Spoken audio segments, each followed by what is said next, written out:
nakikoledde ku ttaka lyange eryange manya gange Fred Yiga tekuli na AIGP tekuli nani nedda era ebyapa ebyo bye bimu ku byapa ebikadde ebiri mu ggwanga muno si bye bine oba bitya babyozaamu nedda biri original siina kyennejjusa nti nakikoleddeko kubanga nabadde ku ttaka lyange nga nnwanirira bwannannyini bwange nja kuddayo ku ground nyongere okwerula kyennayerudde yetundidde abantu bunuli kyabaddewo kubaali tasobola kukikola ng'akyali mupoliisi era amaze kulinda kuumula natandika okulwanirira ebibye naye bw'obeera mu uniform ya Uganda Police ey'amagye eya prisons toteekwa kukola bikolwa birabisa uniform eyo bubi n'olwekyo nabireka neninda mukama waffe president lwannannyule mu mirimu gyange egya police fenezira ku butaka nentandika okunoonya ebintu byange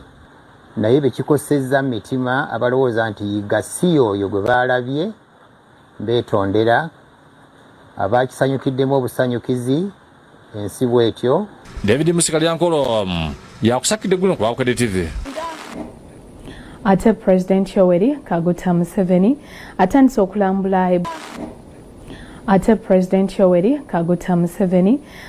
okulambula bendo erya Luweero nga muno mulimu Nakaseke, Nakasongola ne Luweero. Enagenzeyo okwetegereza enkola eya parish development model yatandikawo okuyamba bannayuganda okusobola okwekulaakulanya n'okwejja mu bwavu. Damali Nakayenga ow'okukyalo Kikoma ew'obulenzi yazze okwefunira omukisa okukyaza President Yoweri Museveni mu kulambula kwatandise mu bendo biri Luweero mu disitulikiti okuli Nakaseke, Nakasongola ne Luweero. Nakayenga y'omukubaganyulwa mu nteekateeka ya gavumenti ya PDM ono alonda enkoko n'embizi.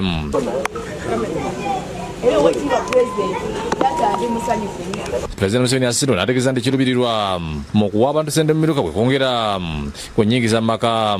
Jjajja ya Uganda yagamba nti abaana bange ab'omuluka gw'ekikoma buli mwaka ngenda kubalambira miliyoni 10.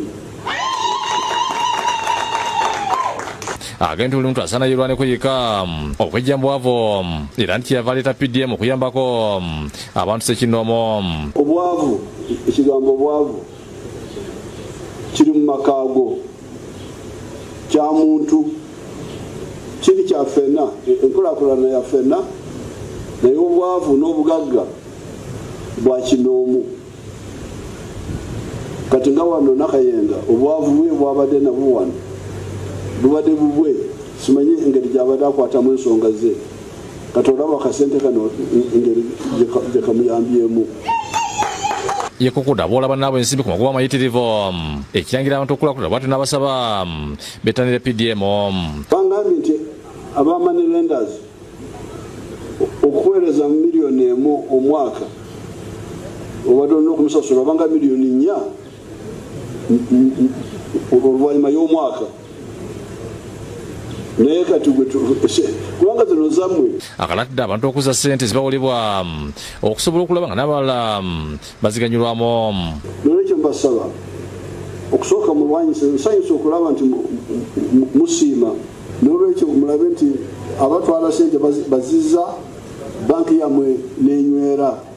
Nakayenga yafuna akaddaaka mu mwaka 2022 yatandika okulonda enkoko 10 nga mu kisita kina alina enkoko 400 nga kuno kuyagatta n'embizi era teyejjusa. Ndi mukyala ali awo yali atandika obutandisi eyali ku 0 ne kati ku 0 ndi mu 4 nkyenyumirizaamu kuba kati bwe ntuna n'esitooko n'embizi zange zino bwe zinaakula manyi walina wakadde kange akalamba neki. Dr. Andrew Kidamakubu yakulira ebyobulimi n'obulonzi Luweero agamba nti abantu bangi baganyuddwa mu ssente eza PDM.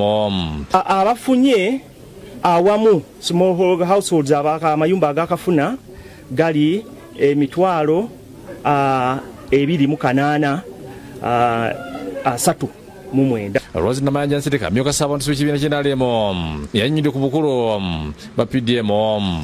Naye akakadde omuvubuka asobola okugula eddagala ly'ennyaanya, akakadde omuvubuka asobola okutandika n'embizi z'ennya oba 3, akakadde omuvubuka asobola okutandika n'omudaala ogw'ekikomando.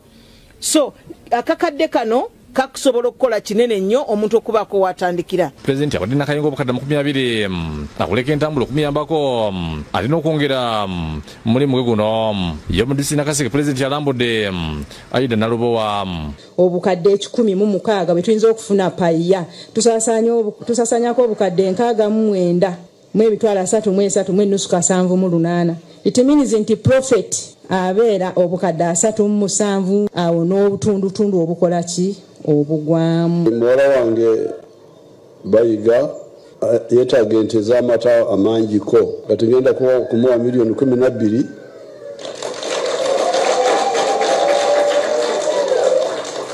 ogula ente 2 I'm giving my daughter here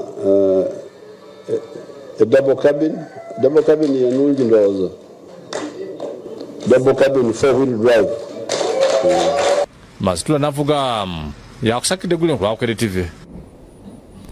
Ate eyo nga tuvuddeyo Paalamenti eyisizza ennongoosereza mu tteeka lya UPDF erya Uganda People's Defence Forces Amendment Bill 2025.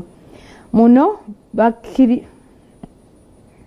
bakkiriza kkooti y'amagye okuwozesa abantu ba bulijjo wabula nga kino kirina kukolebwa mu mbeera ey'enjawulo. Ebbago lino erya Uganda People's Defence Forces Amendment Bill 2025 lyayanjulwa mu Paalamenti wiiki ewedde ne lisindikibwa mu kakiiko akawamu okuli akalondoola ebyamateeka wamu n'akakalondoola ensonga z'ebyokwerinda okuli ekenneenya. Minisitule y'ebyokwerinda Jacob Oboth yasomedde Paalamenti ennongoosereza zino ku mutendera ogwokubiri n'ategeeza nti zigendereddwamu okulongoosa enkola y'amagye, okusawo empeereza y'ebyobulamu eri bannamagye, okutondawo medical board mu magye, okunyonyola emisango egisobola okukolebwa omujaasi kiyite service offence. Minisita Oboth era ategeeza nti ennongoosereza zino zigendereramu okulambika emirimu gya kkooti y'amagye wamu n'okusaawa omukisa eri omuntu asingisiddwa omusango mu kkooti y'amagye okujulira. Paalamenti bwetandise okwekenneenya ennongoosereza zino ekkiriza okuwozesebwa kw'abantu ba bulijjo mu kkooti z'amagye oluvannyuma lwa ssente w'akakiiko ka Paalamenti ak'ebyokwerinda Wilson Kajwenje okutegeeza nti bakola okwebuuza ku bantu ab'enjawulo era bafuna ebirowoozo eby'enjawulo ku nsonga eno. Proposed Section 2272 should be deleted and Section 2273 be aligned with the provisions of Article 221 of the Constitution. Kajwenje agamba nti Ssaabawolereza wa gavumenti n'eminisita y'ebyokwerinda Jacob Oboth balina endowooza nti kkooti ensukkulumu teyawera mu kuwozesa abantu ba bulijjo mu kkooti z'amagye, wabula kino kirina okukolebwa mu mbeera ez'enjawulo. Kajwenje agamba nti akakiiko kakkiriza nti wadde amateeka g'amagye gakwata ku bajaasi n'abantu abali mu magye, amateeka gano gakolebwa ku lw'ebyokwerinda by'eggwanga, ate olumu abantu ba bulijjo basobola okwenyigira mu bintu bino ebikosa ebyokwerinda y'eggwanga nga ensonga lwaki kisaanidde emisango nga gino okutwalibwa mu kkooti y'amagye. The committee acknowledges that military laws apply to officers and personnel within the defense forces, but they also address elements of national security. As a result, civilians can engage in actions that usually impact national security, which are typically reserved for those under military law. Omubaka wa Kampala Central Muhammad Nsereko asabye ababaka okugoba akawaayiro kano ak'okuwozesa abantu ba bulijjo mu kkooti z'amagye, wabula Paalamenti ekkaanyiza nabo. Ennongoosereza endala eziyisiddwa Paalamenti bakkiriza abalamuzi ba kkooti y'amagye okulondebwa nga pulezidenti oba commander in chief, wabula ono kino ajja kukikolanga oluvannyuma lw'akakiiko akavunaanyizibwa ku balamuzi aka Judicial Service Commission okubasemba ng'amannya g'abalamuzi gano gaakuleetebwa nga High Command y'amagye. We therefore recommend that persons presiding over military courts should be appointed by the Commander-in-Chief on the recommendations of Judicial Service Commission from the list generated by the High Command. Paalamenti ereesazeewo nti singa omujaasi anaawummuzibwanga mu magye wabula nga tagobeddwa era ng'aweereza emyaka egiwera 10 n'okudda waggulu, waakuweebwanga akasima katakka wansi wa bitundu 3 ku buli 100 kwako ke yandifunye ng'awummudde. Paalamenti era eyisizza akawaayiro ak'ebyambalo by'amagye birandike ng'okulambibwa nga biteekebwako obubonero obulaga nti by'amagye okusobola okubyawula ku ebyo ebikozesebwa abantu ba bulijjo. Schedule 7B should be amended to include a requirement for marking military stores with the logos and insignia of the UPDF, thereby distinguishing them from civilian items. Omubaka wa Kyoga County Moses Okot n'Odulo Jonathan bafulumiza alipoota ez'abatono nga babakanya ennongoosereza zino wabula nga byonna kubadde kusiwansano ku mazzi nga Parliament ekkaanyiza nabo. Reforms within the UPDF Act are necessary to address contemporary security challenges. Such reforms must not compromise constitutional rights. Parliament requires government to table before Parliament the UPDF establishment, which is a regulation made under the UPDF Act. There is a motion we want to Uganda debate. People's Defence Forces Amendment. We want to debate your motion. 2025. Why don't you want us to debate your good motion? The Uganda People's Defence Forces Amendment Bill 2025 be read a third time and do pass. Those in favour stand the court. Order, Madam Speaker. Guys have it. Honorable Kasaija. Kale bibadde mu Parliament era mu Parliament yemu eyisize ennongoosereza mu tteeka erifuga ebibiina by'obufuzi n'ekigendererwa eky'okukaka ebibiina byonna eby'obufuzi ebivujjirirwa gavumenti okubeera mu mukago ogwa iPod ab'ekibiina kiNUP mwe badduka. Kyokka wabaddewo okusimba Nakakongo okuva ku bannakibiina omuli UPC nga bano bakulembeddwamu Zzimwe Akena nga bagamba nti tebasooka kubeebuuzaako.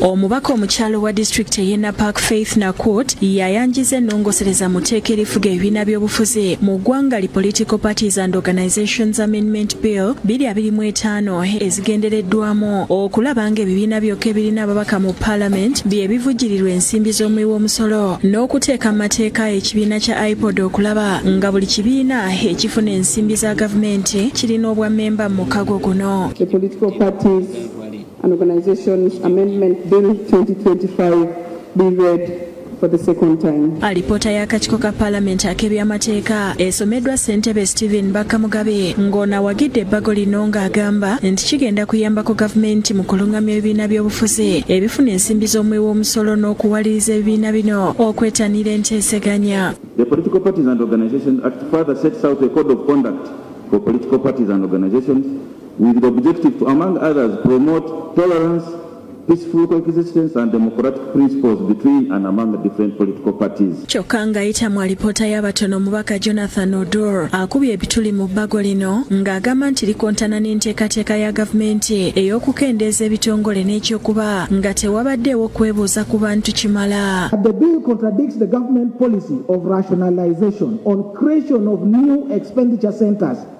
such as the two organs proposed in this bill. Wabula Ssaabawolereza wa gavumenti Kiryowa Kiwanuka atangaziza ku nsonga y'omubaka Oduru n'agamba nti gavumenti terina nsimbi za njawulo zegenda kuteekamu iPod kubanga egenda kubeera wansi wa mukago ogutaba ebibiina ku National Consultative Forum. Government had already provided money. This bill is simply reorganizing. It's just simply reorganizing what already exists. So there's a National Consultative Forum for which money has been provided to run the affairs of the National Consultative Forum, and the bill seeks to reorganize. Kino Speaker wa Parliament Anita Netamong ayongedde okukigumiza nti ssente zigenda kubeerawo ku ebibiina ebitayagala kuyingira iPod bigenda kugibwako ensimbi ziweebwa ebyo ebinakkiriza okubeera mu mukago. Meaning that if you don't participate in iPod, the money that is going to be distributed to the other parties that are in iPod actually will be within them and it increases on their money. President w'ekibiina ki UPC Zzimwe Akena atabukidde Parliament olw'okuyisa ebbago ly'etteeka ku iPod nga ye ng'omu n'abakulira iPod tebeebuuziddwako. I am finding it extremely strange that I cannot even put input on the goings on of iPod. Agamba nti iPod eyogerwako erudde nga tetula ng'ate ekibiina kya NRM kye kigivunaanyizibwako era nti ensonga nnyingi iPod zerina okukolako ezitafiiriddwako bw'atyo ne yeebuuza abagenda maaso n'okukola etteeka lino kye bagenderera. So it is important that we deal with this actual issue because what are we correcting? What is the sickness? What is the disease we're correcting? At the moment, the summit has not sat since NRM has been in the chair for 4 years. Yet it's supposed to be 6 months. Oluvannyuma ebbago lino liyisiddwa. Kinajjukirwa nti ekibiina ki National Unity Platform NUP kyava mu mukago gwa iPod wabula ne kisigala nga kigabana ku nsimbi gavumenti zeewa ebibiina by'obufuzi ebirina ababaka mu Parliament. Fred Kajube yakusakidde eggulire lino ku Bukedde TV. N'emboozi ezo tuwummulamu katono tugenda kudda n'ekitundu ekyokubiri ekyagataliiko nfuufu mulimu gano. Linda ne bino mu gataliiko nfuufu. Ambassador Peter Kaji Mukiwanuka asindikiddwa mu kkomera lwa bbanja lya Kawumbi.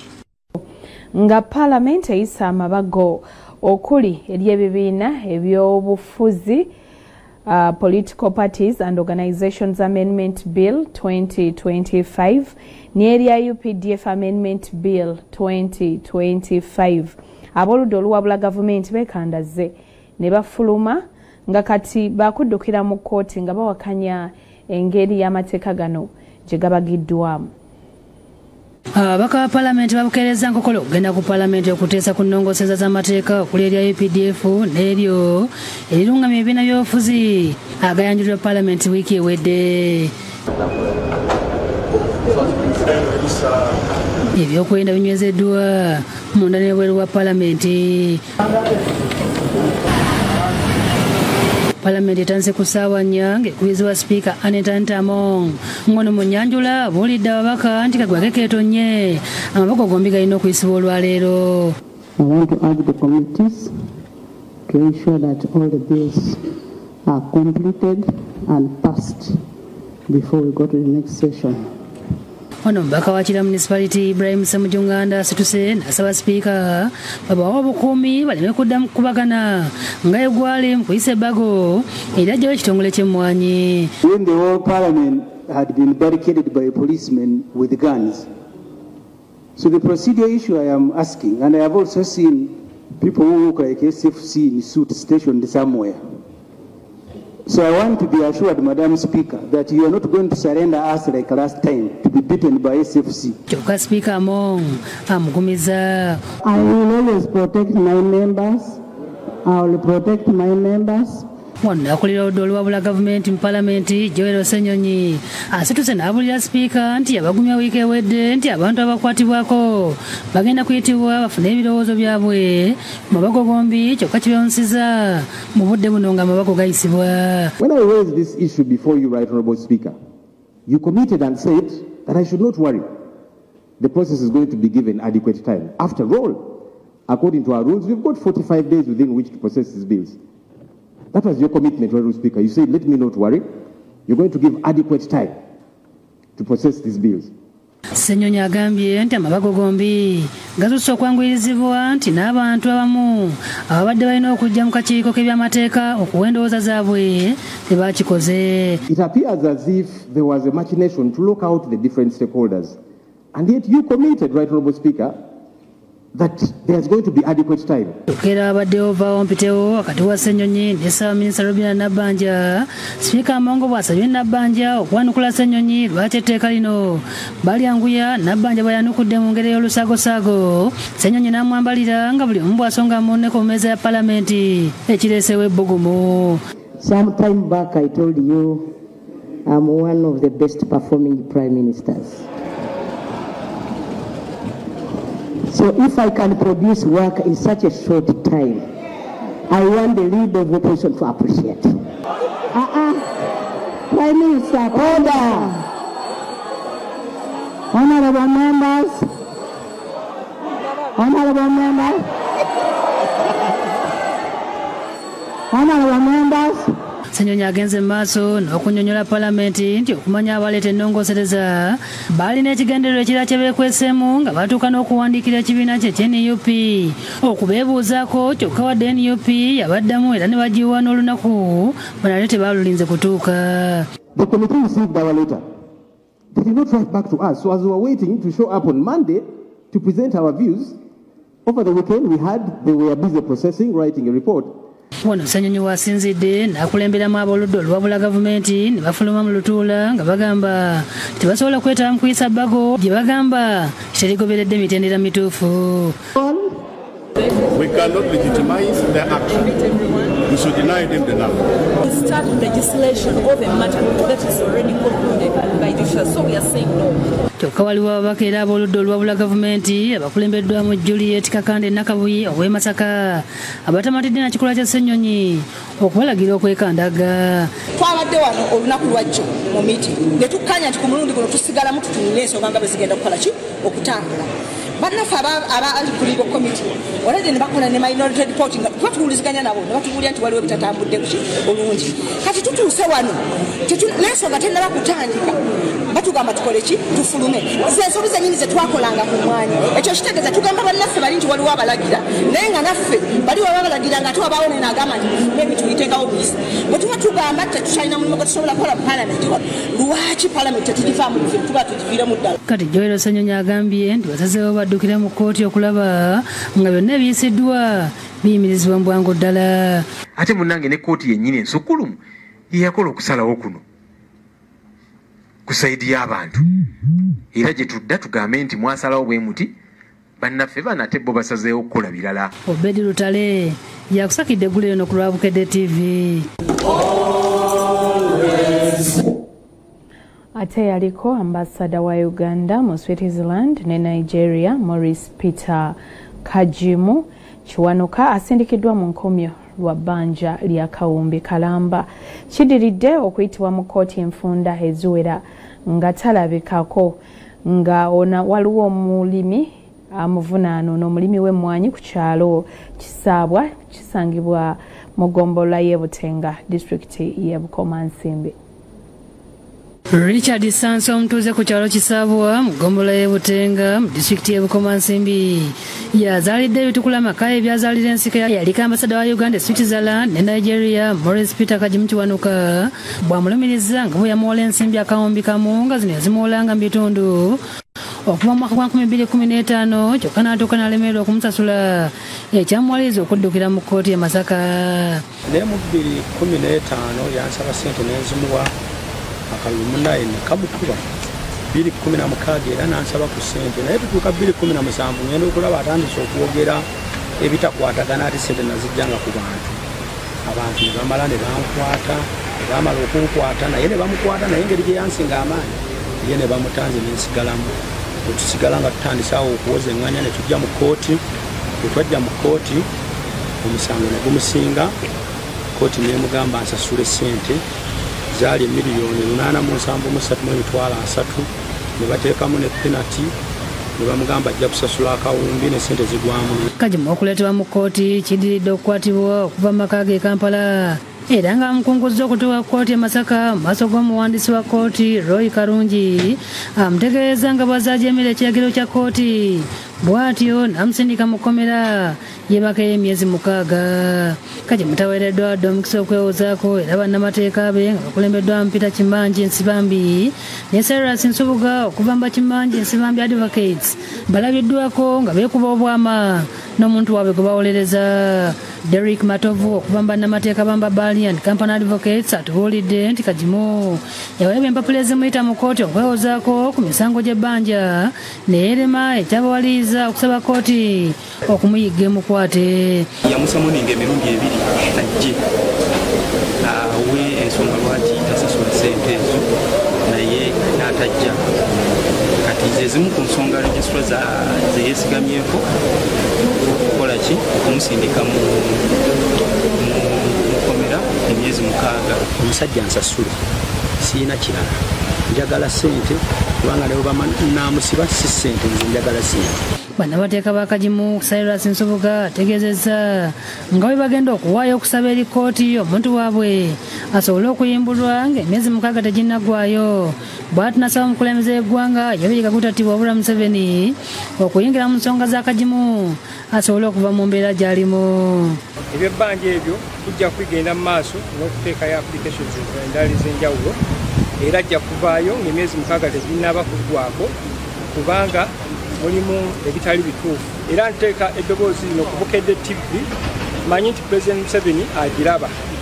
Nsaba Pulezidenti oyambe Maurice Peter Kajimu Kiwanuka mutabani wa Benito Kiwanuka kubanga mutabani wo asobole okuva mu mbeera eno.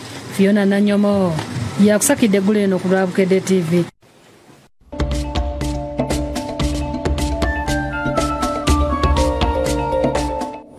Katuyongereyo n'ekitundu ekirala ekyagataliiko nfuufu. Omulamuzi wa kkooti e Masaka asindise Fred Yiga ng'onamanyiddwa nga Edi Mutwe mu kkomera e Luzira gy'aba akuumibwa n'okuweebwa obujjanjabi obw'amaanyi. Kino kidiridde Mutwe omu ku bakuumi ba Robert Kyagulanyi Center mu Pulezidenti w'ekibiina kya NUP okuleetebwa mu kkooti e Masaka ng'ajugumira era ng'abuulidde omulamuzi nti yatulugunyizibwa nnyo nga n'ebitundu bye ebimu eby'omubiri takyabiwulira. Omukuumi wa Pulezidenti w'ekibiina ky'NUP Robert Kyagulanyi Center nga Edward Ssebuufu amanyiddwa nga Edi Mutwe olunaku olwera akomezeddwawo mu kkooti e Masaka gy'alabikidde ng'ali mu bulumi.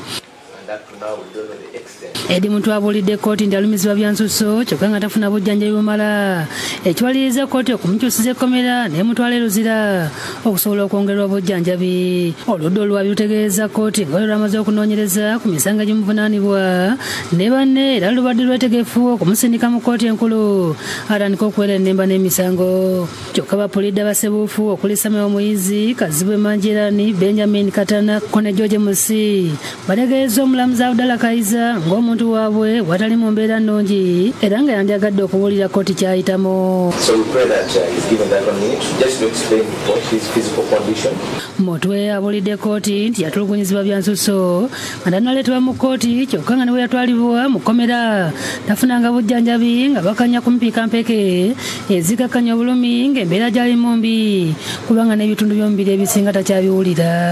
Nazibye ebigere n'enjovu tewakkiriza amawulire okuyingira okulaga ensi we nali nfaanana nsalira ekibonerezo ngenda mu kkomera n'omusango ogwasirya nagumanyira mu kkomera nti nabba jampa ne sweta nakubwa enkingo zino zaali mugundi namala wiiki ku nkingo nga ndi mazzi naye wagamba bampa obujjanjabi obw'enjawulo mina peinikira 12 buli lunaku sifunanga bujjanjabi businga buno kongo bulekalumirayo emikono oba bagitemako bagitemeko ofune ku bujjanjabi omubulamu gwange bugenda sina bujjanjabi. Kino kiwaliriza bannamateeka be okusaba kkooti yeeyimirize enteekateeka ey'okumusindika mu kkooti enkulu kubanga embeera gye yalimu tayinza kugoberera bigenda mu maaso era bwe batyo ne basaba atwalibwe mu kkomera e Luzira okusobola okufuna obujjanjabi obw'ekikugu ekiwaliriza omulamuzi Kaiza okuyimiriza mu kkooti yeekenneenya ensonga eno. Oluvannyuma omulamuzi Kaiza akomyewo nakkiziganya n'ekya Edi Mutwe okukyusibwa ekkomera atwalibwe e Luzira mu kkomera lya Action Bay okusobola okufuna obujjanjabi obw'ekikugu. The accused shall be, upon committal, after committal, be remanded to Action Bay prison to enable him get medical treatment as paid for. Kkooti y'emu egenze mu maaso n'okusindika Edi Mutwe mu kkooti enkulu wabula ennembe n'emisango okuli egy'okuba n'okutulugunya bannamawulire ko n'abantu abalala nga bino byaliwo ku kyalo Manja mu disitulikiti y'e Lwengo era ng'emisango gye gimu egimuvunaanibwa ne banne okuli Mugumya Gaddafi, Akirawo Kivumbi ne Grace Wakabi amanyiddwa nga Smart. It's alleged that Kivumbi, Akirawo, Mugumya Gaddafi, Wakabi Grace, known as Smart, Ssebuufu Edward, known as Edi Mutwe, and others still at large on the 18th day of May 2024 at Manja village in Lwengo district robbed a mobile Spark 20 wabula bannamateeka ba Edi Mutwe bakiikidde kkooti ensingo olw'okugenda mu maaso n'okusomera omuntu waabwe emisango mu mbeera nabo gye balaba nga alinga ataliiko ng'enjogera ennaku zino bweri. Watuuse omusibe ne tulaba nga byayogera tebikyagatta ng'akankana okuva mu kifuba paka ku bigere ng'omubuuza kirala akuddamu kirala tali mu mbeera nnungi n'akamu n'ebigenda mu maaso awo mu kkooti nkukakasa abadde tabitegeera. Omuntu ali mu mbeera eyo yeetaaga buyambi kuba kati bamutaddeko ekikyamu ku bwongo akyali mulwadde nnyo. Maama wa Edi Mutwe nga Jeni Nantumbu ategeeza nga bwali maziga olw'okulaba embeera mutabani we gy'alimu n'asaba kkooti embeera yaseyimbule mutabani we agenda afuna obujjanjabi. Kinnuma nze nga maama we, kinnuma bannange omwana wange ali strong bwatyo okulaba nga atambuza muggo bamuntu wetu ntwaleko mu ddwaliro. Omuntu omulwadde watuuka okugamba muntameko emikono nfune obuweerero bannange tusaba Eddi Mutwe kyekiyinzogano muteesa agenda jjanjabwe. Jacinta Bwanika yakusakidde eggulu eno ku lwa Bukedde TV. Ate eyo nga tuvuddeyo bo ab'essomero erya Good Times Infant School e Kawaala baliko abagenyi be bakyazizza okuva mu ggwanga erya Bungereza. Bano bazze okunyweza enkolagana ko n'okubaako bye bagabana. Mukaweefube okwongera omutindo mu byenjigiriza ab'essomero lya Good Times Infant School e Kawaala bakyazizza abayizi b'essomero lya Ralph Allen okuva e Bungereza. Kujisaba kyennyente balinzidwa principal essomero lya Good Times Ronald Mpaje era nga emyuka waka gw'essezere kya Ddondo n'abayizi bakatemusa bina ebivuga ebyekinnansi.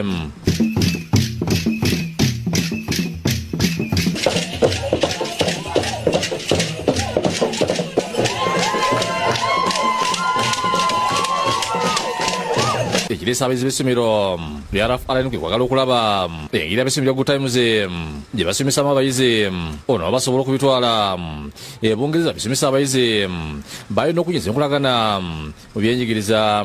We're working in two schools, so St Charles Luanga and Good Times Primary School, and we really want we want cultural exchange between our students and the students in Uganda so they can better understand each other, and with better understanding we get better harmony between different communities and cultures. Director Mpaje yawedde okukyala kw'abayizi bano kusana abasomesa baabwe. Kubanga nze ne munnange mukulu Charles twekyala kudda e UK netulaba engeri gye basomesaamu kaakati nabo ne batugamba ne batusuubiza nti nabo bagenda kujja mu Uganda n'abayizi balabe engeri gye tusomesaamu wano okubeera nga tulina enkolagana nti tusobola okuyiga ebiri e UK n'abava e UK basobola okuyiga ebiri mu Uganda. Bagenda kubeera wano okumala wiiki nnamba era ndowooza abayizi baffe mu masomero gombi ya St Charles ne Good Times Kawaala balina bingi nyo bagenda okuyigamu n'okufunamu mukwano ogwo. Ye Bendikisa nga yabadde mu nteekateeka y'okukyala kw'abayizi agamba nti kigenda kya kutumbula ebyensuubira abayizi ba Good Times okulanga bibeera ku mutindo gwa waggulu naddala nga bagoberera ensoma ey'ensi yonna. Ebisomesebwa e Bungereza naddala tekinologi tubireeta mu masomero gaffe wano ku Good Times Infant School ne ku St Charles Lwanga High School ng'ekigendererwa kya byonna kwe kutumbula ebyensomesa abaana baffe ab'amasomero gombi okuba nti basobola okuba nti bye basoma biri ku mutindo gwa nsi yonna guli ku international level, ate era ng'omwana asobola okuva wano ku Good Times n'agenda asomera e Bungereza n'atasanga buzibu. Tuwayiza namu ku bayizi abazze ne bakwe balambula. To know how everyone interacts with each other, the different lifestyle of someone who lives in Uganda versus someone who lives in England. Here, because I've never been to Africa, and I think this is a really good experience, and I want to see how it differs from England culture. Sebastian Kasujju nga yakola emirimu abayizi n'abasomesa okuva e Bungereza agambye nti bwekiri nti Uganda lyekula lya Africa baagala bamanye n'okulaba ebyenjigiriza ebitambula kwata n'okulambula ensi Uganda bamenye kyakitumye ekula lya Africa. Because Uganda's the pearl of Africa, and they wanted to see the best that Africa has to offer, and I knew they'd get that if they came to Uganda. We've got, I've been here before, and I loved and enjoyed seeing all the animals on safari, but the thing I enjoy most about Uganda is the people, and the people here are amazing. David Tamale, yakusakidde eggulu ku Bukedde TV. Mukuba RCC okugireeta kyokka ayozaayozezza abakunzi ab'ekibiina basobodde okuvaayo n'obuwanguzi mu bifo eby'enjawulo bye bavuganyizaako.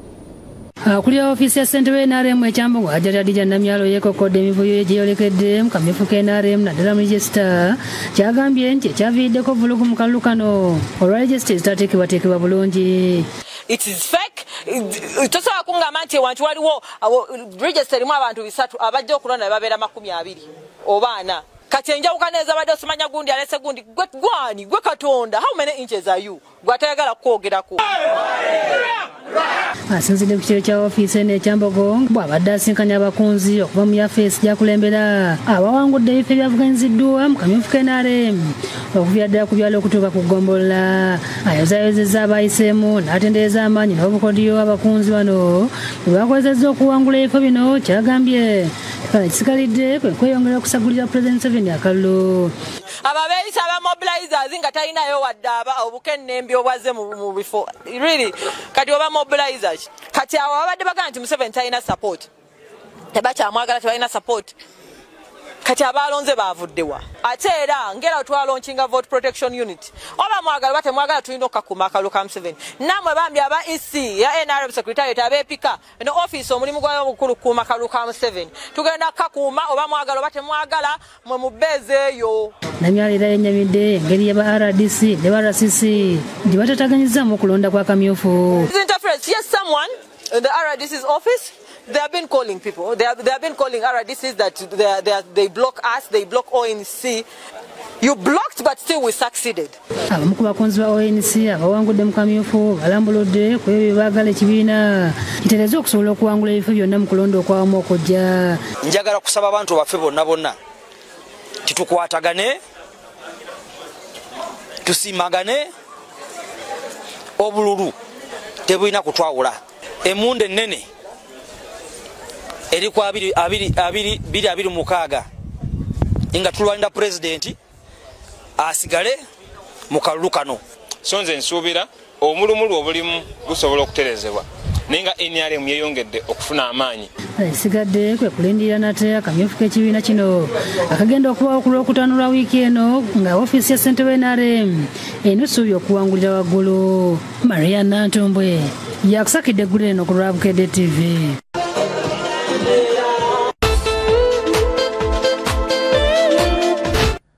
Lubulwa Lorian kwaniza mu kitu kyaffe ky'emizannyo agataliko nfuufu wano ku Bukedde TV1. Olunaku olwaleero kwe kubadde okusiima abakungu n'abazannyi ab'enjawulo abasukulumye ku bannaabwe mu mpaka z'omupiira eza University Football League season eno 2025 era omukolo gugenza okukomekerezwa katikati Lugogo nga bachampioni b'empaka z'omwaka guno aba Uganda Matters University okuva enkozi nga beefuze olunaku. Omusasi waffe abaddeyo katulabe omukolo nga egutambudde. But if a team tells us that they have coursework, they have... Uganda Matters University bachampioni ba leegi y'amatendekero ga University Football League beefuze engule z'omukolo gwa University League Award 2025. Omukolo gwadde katikati Restaurant Lugogo ng'etabiddwako abakungu ab'enjawulo okuva mu matendekero ag'enjawulo ng'omugannyi omukulu adde komisona ebyenjigiriza Dr. Reverend Duncan Mugumya. You look at a country like US. Mu mitendera omunaana egisiimiddwa mu bazannyi n'abatendesi Uganda Matters ewanguddeko 3 ate abalala ne bagabana 5 egisigaddewo. Kuno kuliko omutendesi wa sizoni asinze Eric Suze, omuzibizi wa sizoni Kayondo Joseph wamu n'omuwutanya asinze Nicholas Jonga. Abalala bangudde omuzannyi omuto abadde Tom Alele owa Kuumi University, omukwasi wa goolo abadde Fred Ochen Wandege University, Innocent Matege yasinze okukola emikisa egivaamu goolo nga badde Central Lens kw'ossa n'omuzannyi asinze okuteba goolo nga badde Gilbert Wanume okuva mu Kampala University nga atebe goolo 5. Ku mukolo gwe gumu Uganda Matters baludde ekikopo kino okukitwalira ddala oluvannyuma lw'okukiwangula emirundi 3.